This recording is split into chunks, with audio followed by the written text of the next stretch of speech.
C'est pareil. Décalage horaire est pas bien. Bon, alors dis-moi, t'as des où là? Bah écoute, moi je suis en train de finir le TPE plus ou moins.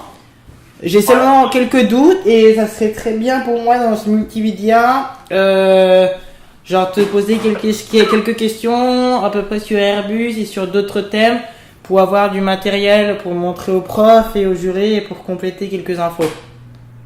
Ouais. Non, Et- c'est quoi qui te manque? Alors, par exemple, attends, je vais commencer parce qu'en plus j'ai plein de machines là, technologie de dos pour faire plein de trucs. Donc, je commence, ok? Tu parles pas là. Ouais. Tu réponds seulement à la question. Ok? Bon bah, 3, 2, 1. Bon bah, nous allons interviewer maintenant Stéphane Latilleul, ancien chef de Airbus Space and Conquête. Et donc nous allons lui poser la Quoi, première. stop. Non mais bon, Airbus Defense and Space, pardon. Vas-y, si tu veux, oui, ok. Bon bah, Qu'est-ce que tu m'as sorti la Special Conquest? C'est quoi cette connerie? bon, nous allons interviewer Stéphane Latilleul, ancien chef de Airbus Defense and Space. Donc, Stéphane, quel était votre rôle sur Airbus Defense and Space? Alors, mon rôle chez Airbus Defense and Space, c'est de m'occuper, j'étais en charge du programme Spacelane. Qui est FASLN, c'était le Spacelane, c'était un métier, parce que ça n'existe pas aujourd'hui, mais un projet d'avion suborbital. Et c'était quoi ton objectif?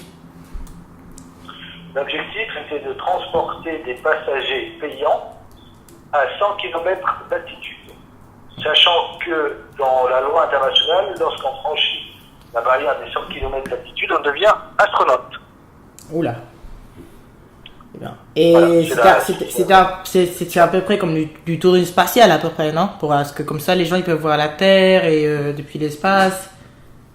Non? En gros, lorsqu'on est à 100 km d'altitude, ce qu'on voit de la Terre, d'abord on est dans le noir total, ça c'est la première chose, et la deuxième chose, on voit à peu près la même vue, à peu près, qu'avait Thomas Pesquet, l'astronaute français, dans la Station Spatiale Internationale.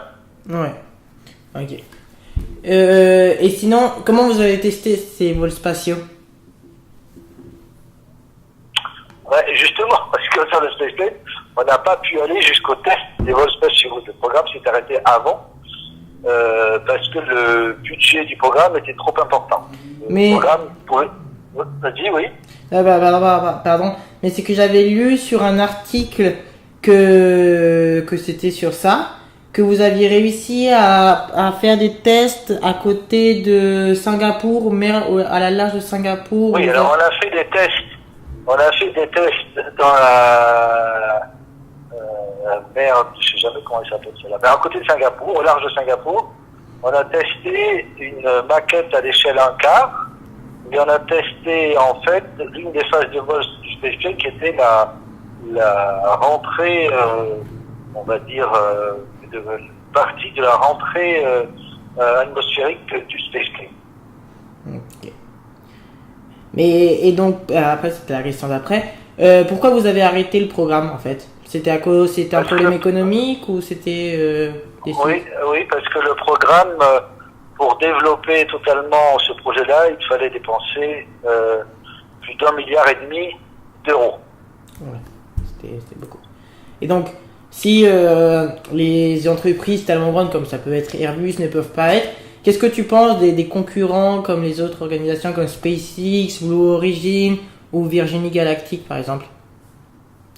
Je pense que eux, donc d'abord eux ils avancent. Virgin Galactic aujourd'hui, même s'ils ont eu un accident en 2014, aujourd'hui ils continuent. Ils sont en train de développer donc un deuxième prototype. Ils sont en phase de test en ce moment. Et ils espèrent, alors ça ne fera pas qu'ils disent ça, mais ils espèrent pouvoir faire un premier vol, on va dire, payant, avec des passagers payants en 2019. Donc eux ils continuent. Sachant que il faut savoir que tout ce qui est projet spatial est un peu complexe et que donc le temps de développement est quelquefois un peu long. Typiquement, Virgin Galactic, ils ont commencé à développer, je pense, en 2005. Donc on est en 2018, 13 ans plus tard, ils ont toujours pas fait leur premier vol commercial. Donc c'est pas si simple que ça. Et ça coûte aussi beaucoup d'argent.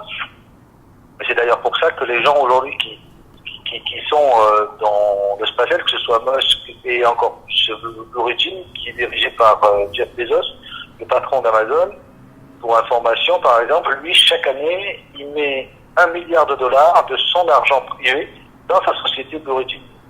Musk, c'est un peu différent. Musk, il a commencé avec, quand il a vendu PayPal, en 2003, il a commencé avec $300 millions. Après, il y a d'autres investisseurs qui sont venus. Ouais.